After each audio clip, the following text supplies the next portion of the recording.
رحم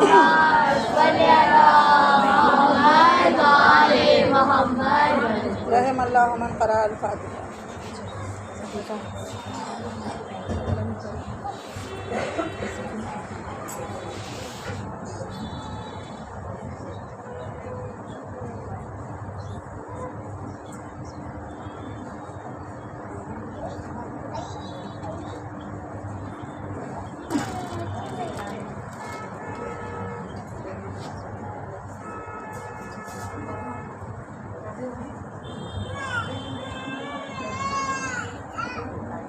اعوذ باللہ من الشیطان الرجیم. بسم اللہ الرحمن الرحیم. الحمد للہ رب العالمین. بسم اللہ الرحمن الرحیم. اللہم صلی وسلم وزد وبارک علی صاحب دعوت النبویہ والصولة الحیدریہ والعصمة الفاطمیہ والحلم الحسنیہ والشجاعة الحسینیہ والعبادة السجادیہ والمعاصر الباقریہ والآثار الجعفریہ والعلوم القاسمیہ والحجاج الرضویہ والجود التحاویہ والنقاوة النقاریہ والہیبة العسکریہ والغیبة الالہیہ القائمین بالحق. اللهم صل على محمد وآل محمد. الداعي إلى الصدق والمطلق كلمة الله وأمان الله وحجة الله القائم بأمر الله المقسط لدين الله الغالب بأمر الله الذاب عن حرم الله الإمام السر والعلن وتعطي الكرب والمحن وصاحب الجود والمنن القائم بالحق بالقاسم محمد. اللهم صل على محمد وآل محمد. خلیفۃ الرحمن شریک القرآن نظر الإمام خاتم الرحمن الإمام یوسف الجان صلوات اللہ علیہ وعلیہم اجمعین من یومنا هذا إلى يوم الدین. اما بعد فقد قال الله تبارک وتعالى في كتابه المجيد وفرقانه الحميد وقول الحق. بسم الله الرحمن الرحيم. اطیعوا الله واطیعوا الرسول وأولي الأمر منكم. رب اشرح لي صدري ويسر لي أمري واحلل عقدة من لساني يفقهوا قولي بحق محمد وآله الطاهرين. رب ادخلني مدخل صدق وأخرجني مخرج صدق واجعل لي من لدنك سلطانا نصيرا بحق محمد وآله الطاهرين. صلوات اللهم صل على محمد وآل محمد. الحمد للہ رب العالمین. تمام تعریفیں، تمام حمد و ثنا و سجود و لا شریک کے لیے ہے جو تمام عالمین کا پالنے والا ہے. درود و سلام، لاکھوں درود، کروڑوں سلام محمد وآل محمد پر. اللهم صل على محمد وآل محمد. لاکھوں درود و سلام صدیقہ، طاہرہ، راضیہ، مرضیہ، ام ابیہ، ام فقیہہ، فاطمۃ الزہرا سلام اللہ علیہا پر. اللهم صل على محمد وآل محمد. کے صدقے میں پروردگار عالم نے آسمانوں کو قائم کیا، زمین کو بچھایا، آسمانوں کو قائم کیا، دریاؤں کو بہایا، کشتیوں کو چلایا، مخلوقات کو زندگی عطا فرمائی. وہ پروردگار عالم نے شہزادی کونین کو وہ مرتبہ عطا فرمایا کہ اللہ نے انہیں سیدۃ نساء العالمین کہا، عالمین کی عورتوں کی سردار. جب معصوم علیہ السلام سے پوچھا گیا کہ جناب مریم جو وہ بھی سیدۃ نساء العالمین ہیں، فرمایا کہ وہ اپنے زمانے کی عورتوں کی سردار ہیں، لیکن ہماری جدہ مظلومہ فاطمۃ الزہرا اولین سے لے کے آخرین تک تمام عورتوں کی سردار ہے. صلوات. اللهم صل على محمد وآل محمد. اب اولین سے لے کے آخرین تک یعنی جناب زہرا سلام اللہ علیہا جناب آسیہ کی بھی سردار ہیں، جناب مریم کی بھی سردار ہیں، جناب خدیجہ الکبریٰ کی بھی سردار ہیں، اور شہزادی کونین کو اللہ نے خیر النساء قرار دیا، تمام عورتوں میں بہترین عورت. اور آپ جنت کی وہ خواتین کے جن کے لیے اللہ نے کہا کہ وہ ساری کائنات میں تمام لوگوں سے افضلین ہے، اور ان ساری خواتین کی سردار شہزادی کونین ہے۔ اللہ نے جناب مریم کو بھی مرتبے عطا فرمائے، اس لیے کہ اللہ نے جناب مریم کی آغوش میں بغیر باپ کے روح اللہ جناب عیسیٰ علیہ السلام کو قرار دیا، جو اولو العزم نبی بھی ہے، رسول بھی ہے، نبی بھی ہے۔ لیکن چاہے کتنا ہی بڑا مرتبہ جناب مریم کا ہو، شہزادی کونین کو اللہ نے ان سے افضل قرار دیا۔ جناب مریم بنت عمران ہے اور جناب زہرا بنت محمد ہے۔ ہر اولاد کو اس کا شرف اس کے باپ کے ذریعے سے ملتا ہے۔ ہر اولاد کو یہ کہنے کا حق ہے کہ وہ اپنے باپ کی اولاد ہے، اور قیامت کے دن مومنین ان کے باپ کے ناموں سے پکارے جائیں گے، اور باقی لوگوں کو ان کے ماں کے ناموں سے پکارا جائے گا، اس لیے کہ باپ کے نام سے فقط مومنین، اس لیے ایمان ان کا اسی لیے ہے کہ انہوں نے محمد اور آل محمد علیہ السلام کی ولایت کا اقرار کیا ہے۔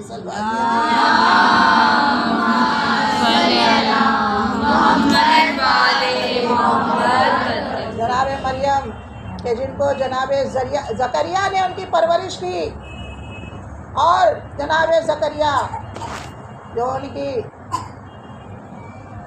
باپ نہیں تھے بلکہ انہوں نے ایک مستحب کام انجام دیا، اور شہزادی کونین کہ جن کی پرورش محمد مصطفیٰ نے کی، اور واجب کو مستحب کے پر افضلیت حاصل ہے۔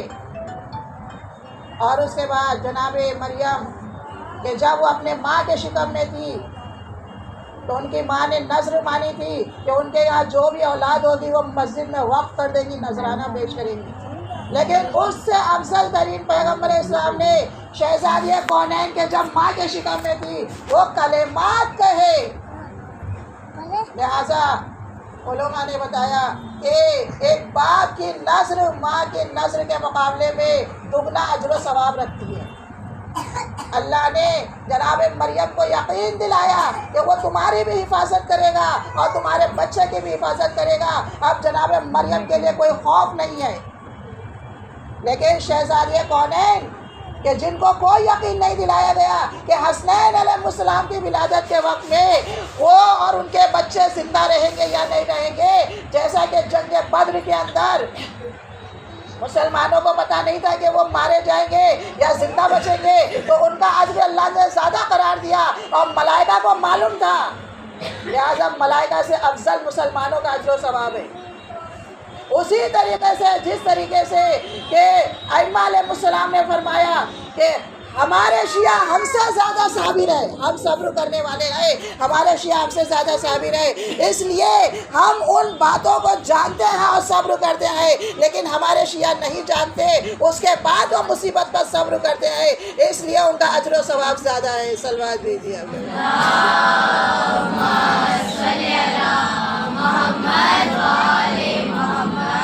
عزیزان محترم، پروردگار عالم نے شہزادی کونین کو تمام عورتوں کا سردار قرار دیا، اور اس کے بعد انہیں وہ مرتبہ عطا فرمایا اور انہیں لوگوں کے لیے نمونہ عمل قرار دیا۔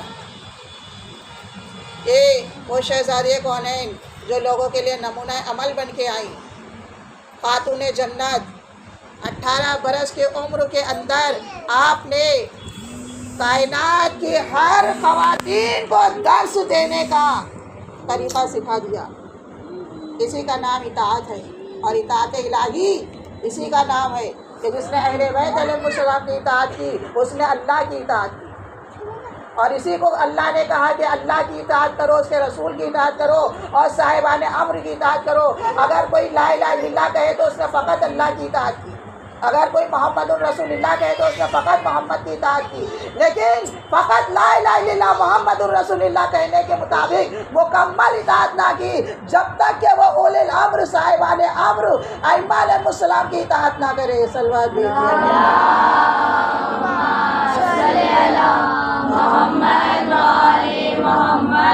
اطاعت کی کیا اہمیت اور عظمت ہے۔ صادق آل محمد امام جعفر صادق علیہ الصلوۃ والسلام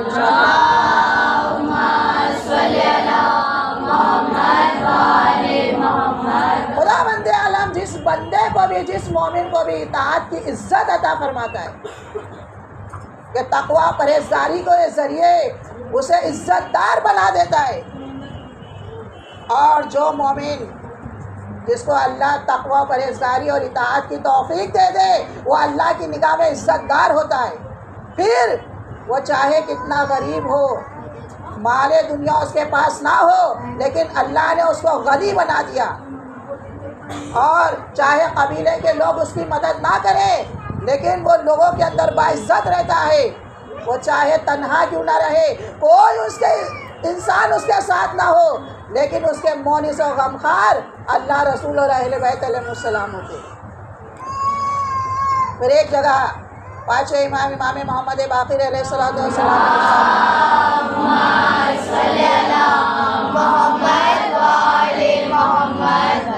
یہ راوی کا بیان ہے کہ امام کی بز میں ہم بیٹھے ہوئے تھے کہ ہم نے کہا کہ فرزند رسول ہم لوگوں کے اعمال کتنے قلیل ہیں، کتنے کم اعمال ہمارے ہیں، ہم نے بہت زیادہ نیکیاں نہیں کی ہیں.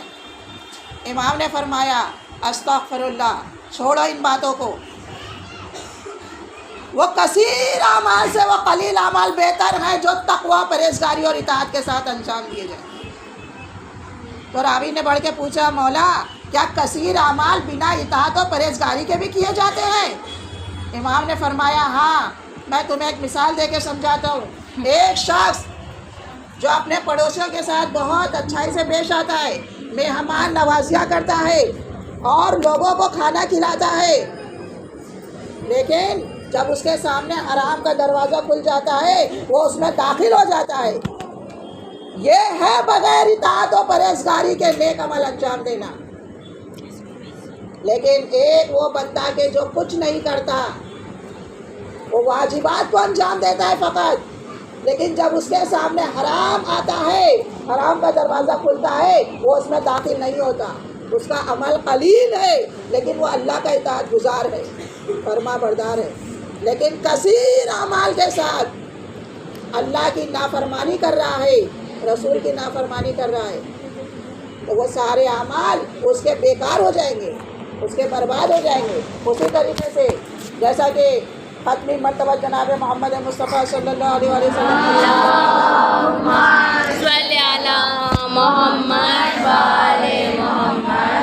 یہاں سے کہا گیا ایک عورت ہے کہ جو بڑے نماز گزار ہے، نیکوکار ہے، غلاموں کو آزاد کرتی ہے اور مہمانوں کو کھانا کھلاتی ہے، نماز شب پڑھتی ہے، روزہ رکھتی ہے اور حج زکوٰۃ ادا کرتی ہے اور عمل خیر کثرت سے کرتی ہے، لیکن وہ اپنے شوہر کے ساتھ بد زبان ہے، اس کا اخلاق برا ہے. پیغمبر اسلام نے فرمایا خاموش ہو جاؤ. جہنم میں جانے والی سب سے پہلی عورت یہ ہے کہ جو اتنے سارے کاموں کو انجام دے، نیکیاں کرے، غلام آزاد کرے، اچھے کاموں کو انجام دے، لیکن اگر وہ اپنے شوہر کے ساتھ بد اخلاق ہے اور زبان دراز ہے، اپنی زبان سے اذیت پہنچاتی ہے، تو اس کے سارے اعمال ختم کر دیے جائیں گے، مٹا دیے جائیں گے. اور اسی کے ساتھ ساتھ پانچویں امام محمد باقر علیہ السلام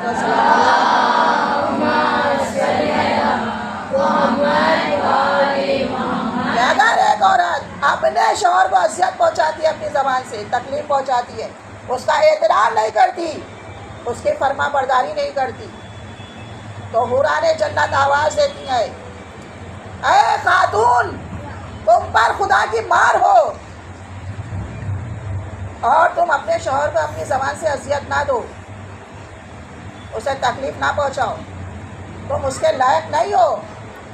وہ ایک دن تم سے جدا ہو جائے گا اور وہ ہماری طرف آ جائے گا. خوش نصیب ہے وہ عورتیں جو اپنے شوہر کے ساتھ خوش اخلاقی کے ساتھ پیش آتی ہیں اور ان پر رحمت الہی نازل ہوتی ہے اور رحمت الہی کے سائے میں ہوتی ہیں. تو عزیزان محترم، یہ ہے سیرت شہزادی کونین. جیسا کہ کل کے واقعے میں ہم نے بتایا تھا کہ جب مولا کائنات نے پوچھا دختر رسول اگر گھر میں کھانے کے لیے کچھ نہیں تھا، فاقے ہو رہے تھے، تو ہم سے بتایا ہوتا، تو آپ نے کیا کہا تھا؟ یہی فرمایا تھا میرے بابا نے مجھے نصیحت کی ہے کہ کبھی علی سے گھر کی کوئی شکایت نہ کرنا، کہ گھر میں کچھ کھانے کے لیے نہیں ہے، اس لیے میں نے آپ سے نہیں کیا، فاقے پہ فاقے کرتے رہی، جو بھی کھانا تھا میں نے آپ کے سامنے اور بچوں کے سامنے پیش کیا۔ تو سیرت شہزادی کونین یہ ہے کہ بھوکا بھی رہنا پڑے تو ایک اطاعت گزار عورت عزت و آبرو کے ساتھ وہ سیرت شہزادی کونین پہ عمل کرے گی تو اللہ اسے بنا قبیلے کے عزت بھی عطا کرے گا، اور اللہ اس کا مونس و غمخوار ہوگا، اور اللہ جو ہے اسے دنیا کے اندر اس تقوی کے ذریعے پوری دنیا میں اور آخرت میں اسے عزت عطا فرمائے گا۔ تو عزیزان محترم، ہم دنیا کے اندر اچھا لباس اس لیے پہننا چاہتے ہیں لوگ ہماری عزت کریں، ہم اچھے کھانا کھلانا اس لیے چاہتے ہیں لوگ ہماری تعریفیں کریں، ہم اپنے آپ کو بازینت بنانا چاہتے ہیں تاکہ لوگوں میں سب سے زیادہ نمایاں ہوں، لیکن اطاعت الہی کے اگر خلاف ہے تو کوئی عزت نہیں دے گا، کوئی تعریف نہیں کرے گا، کوئی ہماری طرح مڑ کے بھی نہیں دیکھے گا۔ لیکن اگر اطاعت الہی ہے تو کچھ نہ ہو، سادہ لباس بھی انسان پہنا ہے تو ہر جگہ کے اوپر لوگ اس کو عزت کی نگاہ سے دیکھیں گے اور اسے عزت عطا کریں گے۔ یہ ہے شہزادی کونین کی سیرت کہ آپ کی چادر میں 70 سے زیادہ پیون لگے ہوئے ہیں، اور آپ نے اپنی والدہ گرامی کے آغوش میں بیٹھ کے یہی کہا تھا کہ جب آپ نے اپنی والدہ کو پریشان دیکھا تو پوچھا کہ والدہ گرامی آپ پریشان کیوں ہیں؟ فرمایا کہ عرب کے بڑے گھرانے میں شادی ہے اور میرا لباس بہت معمولی ہے، اور اس شادی میں ہم کیسے جائیں، نہ زیور ہے نہ لباس ہے۔ تو آپ نے سر جھکا کے کہا مادر گرامی، ایک عورت کا بہترین لباس یہ ہے کہ اس کے اندر شرم و حیا، عفت و پاک دامنی ہونی چاہیے، اس سے بڑا کوئی زیور نہیں ہے۔ بس جیسے ہی جناب خدیجہ نے سنا، آپ اسی عالم میں اسی پرانی چادر کو اوڑھے ہوئے عرب کی بڑی شادی میں شریک ہو گئی۔ تو عزیزان محترم، وہ شہزادی کونین جو ہمارے لیے نمونہ عمل بن کے آئی اور جن کی سیرت اللہ رسول کی اطاعت و فرما برداری ہے، جنہوں نے اپنے مختصر سی زندگی میں قیامت تک کی خواتین کو درس دے دیا، لیکن دنیا نے ان کے ساتھ کیا سلوک کیا۔ فاطمہ زہرا نے لوگوں کا کیا بگاڑا، آپ نے لوگوں کے ساتھ کیا برائی کی تھی؟ آپ کے دروازے سے کبھی کوئی فقیر خالی نہیں گیا، کوئی مسکین خالی نہیں گیا، کوئی غریب خالی نہیں گیا۔ آپ نے کبھی کسی کو اپنے دروازے سے دوست و دوست دشمن کو بھی خالی نہیں بھیجا۔ آپ نے اگر دربار میں آ کے سوال کیا تو اپنے حق کا سوال کیا، جو آپ کے حق کو لے لیا گیا تھا۔ آپ لوگوں سے کچھ لینے نہیں آئی تھی۔ آپ نے اگر لوگوں کو گھر میں آنے نہیں دیا تو اس لیے کہ وہ امام وقت کے اوپر ظلم کرنے کے لیے آئے تھے۔ بس عزیزان محترم، آپ کو معلوم ہے جہاں بھی فرش ازاں بچھتا ہے وہاں کے اوپر، جہاں بھی مظلوم کربلا کا فرش ازاں بچھتا ہے وہاں شہزادی کونین رہتی ہیں، لیکن جہاں جہاں بھی سید عالم کا فرش ازاں بچھا ہے، زمانے کے امام بھی آ رہے ہیں، حسنین بھی آ رہے ہیں، زینب و کلثوم بھی آ رہی ہیں، اور وہ بچوں کے سامنے کہ جن کی ماں کے اوپر ظلم ہوا، جن کا دروازہ جلایا گیا اور جن کا پہلو شکستہ کیا گیا اور جن کا محسن شہید ہو گیا۔ عزاداران حسین جب چھٹے معصوم سے پوچھا گیا کہ جناب زہرا کی شہادت کا سبب کیا تھا تو امام علیہ السلام سے بیان نہ کیا گیا، آپ نے فقط اشارہ فرمایا کہ جناب مریم کے ہاتھوں پیروں میں میخیں گاڑی گئی تھی اور ان کے درد کو اٹھا لیا گیا تھا۔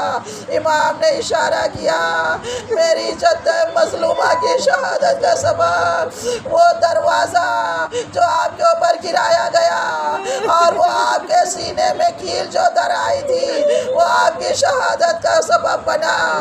آزاداران حسین جناب زہرا کی ارے مصیبت کہ جس میں آپ نے اپنی مصیبت کا خود نوحہ پڑھا، یہ کہتے ہوئے صبت الایام مصائب اللہ ونہا صبت الایام سرنا لیا لیا۔ اے بابا جان، آپ کے بعد مجھ پر وہ مصیبتیں پڑی ہیں، اگر دنوں پہ پڑتی تو مثل تاریکی میں بدل جاتے۔ آزادارن حسین، میں کہوں گی اے شہزادی، ارے مدینے میں آپ کے گھر کو جلایا گیا اور آپ کے سینے میں وہ کیل در آئی۔ کربلا کے میدان میں آئیے، آپ کے پودے کو ارے سر سے پیر تک زنجیروں میں جکڑا گیا، خاردار توق پہنایا گیا ہے۔ ارے ایسا توق جب دربار یزید میں رہائی ملی اور دربار یزید میں کہا گیا کہ ان کے توق و زنجیر اتار دیے جائیں، تو سپاہی آگے بڑھا اور جیسے ہی توق و زنجیر اتارنا چاہتا ہے، سرو سینہ پیٹنے لگتا ہے، آواز دیتا ہے یزید، ارے کس نے انہیں توق و زنجیر پہنایا؟ کیا اسے توق پہنایا نہیں آتا تھا؟ الٹا توق پہنایا گیا، الٹی زنجیریں پہنائی گئی۔ توق و زنجیر کے خار سید سجاد کی ہڈیوں میں بے بس ہو گئے۔ جب توق و زنجیر کو اتارا گیا، سارا بدن لہو لہان ہو گیا۔ الا لعنت اللہ علی القوم الظالمین۔ سیعلم الذین ظلموا ای منقلب ینقلبون۔ پروردگارہ تجھے واسطہ خون جناب زہرا کا، انتقام خون جناب زہرا کے لیے امام زمانہ کے ظہور میں تعجیل فرما، انتقام خون شہیدان کربلا کے لیے امام کے ظہور میں تعجیل فرما، ان کے ظہور کے ذریعے حق کو قائم فرما دے، ان کے ظہور کے ذریعے باطل کو زائل فرما دے، ان کی بنا پر اپنے دوستوں کی رہنمائی فرما، ان کی بنا پر اپنے دشمنوں کو نیست و نابود کر دے۔ ہم سب کو ان کے اعوان و انصار میں شمار فرما، ان کے خدمت گزاروں میں شمار فرما، ان کے فرما برداروں میں شمار فرما، ہم سب کو حج و زیارت سے مشرف فرما، ہمیں کوئی غم نہ دینا سوائے غم حسین۔